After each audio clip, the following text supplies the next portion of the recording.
ايه هي الدعوات اللي تدعيها المريض عزيز عليك قوي؟ تعال اقول لكم عليها بس بعد ما نصلي على الحبيب.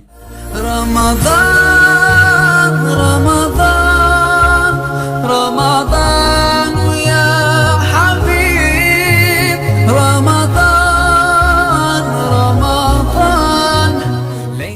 السلام عليكم ورحمة الله وبركاته. مين اللي بينزل الشفاء؟ طبعا ربنا. طب ايه هي الأدعية اللي نقولها؟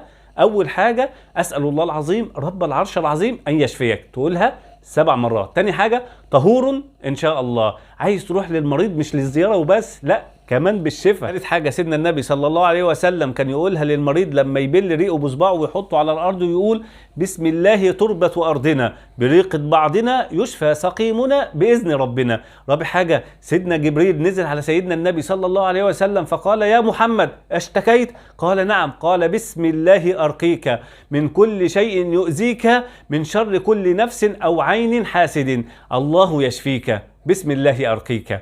هتعمل انت ايه بقى؟ احفظه وكرره وشيره. بس كده، سلام عليكم.